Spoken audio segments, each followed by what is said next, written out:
Like I got shot in the head and the neck, and I thought I wouldn't even be able to rap again in 2012, and I got a little dark in my mind and in a fucked up headspace and all that shit. Like not knowing if I wanted to do it anymore, not knowing if I wanted to keep going and stuff.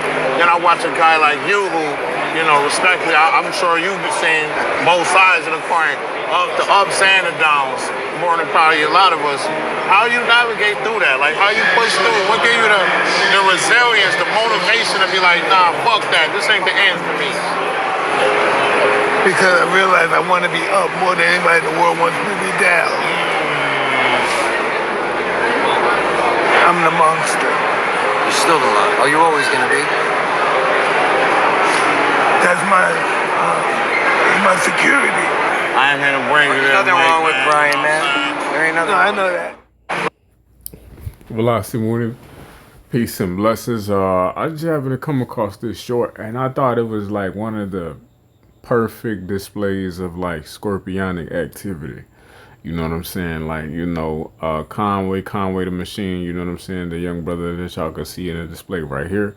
You know, was telling Mike Tyson about his experience getting shot, and you feel me, the dark thoughts, the existential crisis that he went through and whatnot, right? And in regards to should he continue his rap career and whatnot. And Mike Tyson's response is really like a perfect, or one of the perfect captures of scorpionic activity, right? He tells Conway that, you know, first of all, he wanted to be on top more than anybody else wanted him to pretty much fail or fall, right? And then he goes to say that I'm the monster.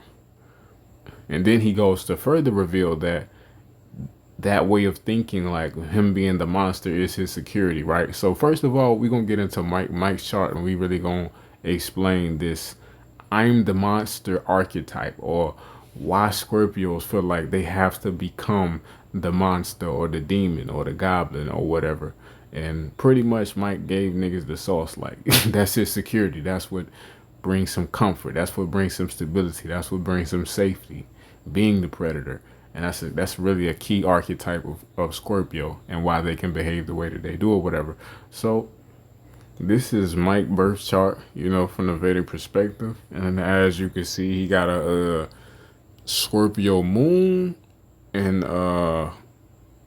K2 is on the cusp of Libra and Scorpio, whatever, right? So he pretty much has a strong scorpionic influence. Scorpio moon, Scorpio K2, you know what I'm saying? Or K2 on the cusp of Libra and Scorpio, rather, right? So strong, you know, Scorpio signification, right? And again, it's like him being vulnerable enough to cry, or sensitive, like him being quick to display the emotional situation or whatever. This definitely can be seen by the moon, you know. And I would even say, you know, Mercury in the Cancer sign as well, like him being quick enough to have that kind of vulnerability or humility, but at the same time him wanting to be the monster, or him clinging to the monster archetype, him clinging to, you know, the predatory drive and things of that nature in order to feel a sense of safety. Like that's a perfect capture of Scorpio.